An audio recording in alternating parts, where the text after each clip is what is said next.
There was a partial compliance to the warning strike declared by the NLC. News Centro's correspondent Austin Azu, who monitored the situation in Asaba, brings us this report. It's the first of a two-day warning strike.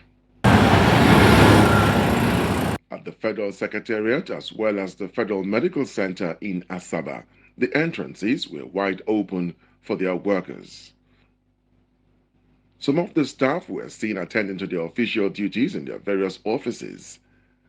The story is not different at the Professor Chike Edozie and Olorogun Felix Ibru Secretariats, the complex that accommodates all ministries and agencies in the state. The Delta State House of Assembly complex had a typical workday as plenary was ongoing. Civil servant in Delta State did not really adhere strictly to the directive of the NLC, so that's why we are experiencing this low turnout. Check within the secretariat and the offices. There are staff who came in the morning, but as at now, I think it's almost noon, or even after 1 p.m. now, there are staff who are now on their way home. So I would say that it has been a partial one, but just work. I'm in my place of work. Chairman of the NLC in Delta State said there was total compliance to the warning strike in the state. He said those offices that opened were not members of the NLC and that all the affiliate union offices were under lock and key. Well, you must understand that 90% of the unions in Delta State are affiliated to the Nigeria Labour Congress, while 10% is affiliated to the Trade Union Congress. The few offices that are open are offices occupied by members of the Trade Union Congress. Otherwise, if you go to offices where you have members of the Nigeria Labour Congress, they are all shut down. Go to the judiciary, go to the hospitals, the schools, even the universities, colleges of education, the polytechnics, the various MDAs like with the Water Board,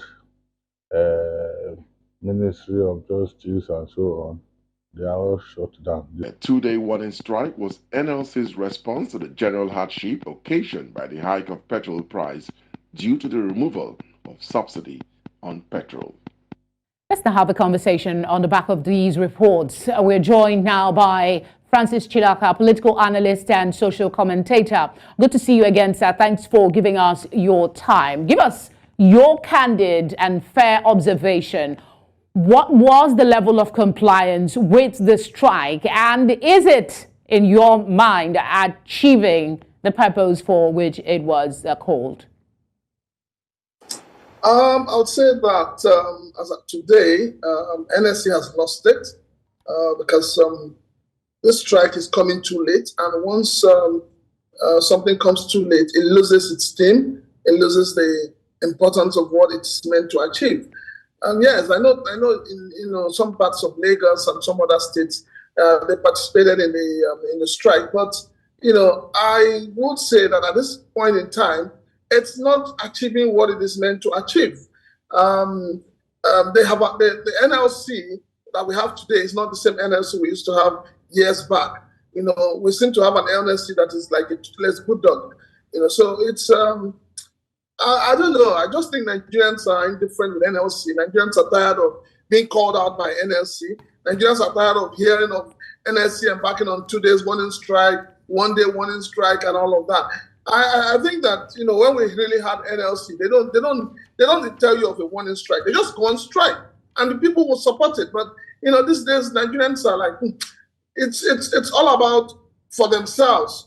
Like no, but wouldn't you say a warning strike is a first step? They've been having conversation. It's not like the government hasn't, even though they're not happy with the tune of the conversation, there has been ongoing conversation. Wouldn't it be unfair to the NLC to say that they should go on an outright strike when they think that they can, show the government that they are serious and see what that brings? Remember, the conversation that we saw, the report that my colleague put, someone was wondering about the impact of strike on the economy and the people, if it will get the purpose at the end of the day. I don't think it will. I think that Nigerians are, Nigerians get used to suffering a lot. And as it is now, people are adjusting to the suffering that is going on. Each time NLC is talking about going on strike or negotiating with government, there's a question that they don't want to answer. And that question is, if you're negotiating with government, what happens to those who are working in the private sector? Who would represent them? Who would fight for them? So this whole strike thing has to be a holistic arrangement where every sector, every strata of the economy is represented. But if you keep having only those who work for government going on strike, what happens to the ordinary Nigerians who are not attached to government offices, who are working for private organizations? What happens to them? Who takes care of their own needs? We're curious that you mentioned. Yeah, Mr. Chilaka, sorry to interject. Curious that you mentioned that there are concerns about the involvement of bankers in the exercise. I want to know if it was disruptive. You're talking about involving those who are not in the public service, so to speak.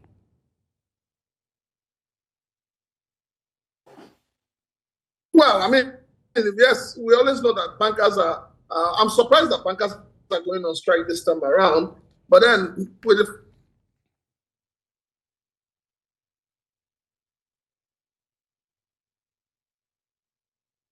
Okay, I think the internet has interrupted. Mr. Chilaka, can you hear me, please?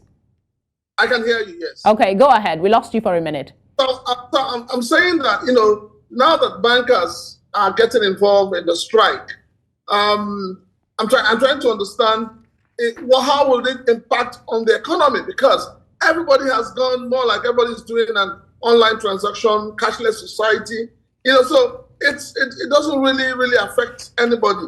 Transporters are moving around and all of that. So the effect of the strike is not being felt, not even by government, and that is why, the reason is this, the reason why we are where we are today is because government has gotten to that point where they no longer take labor seriously.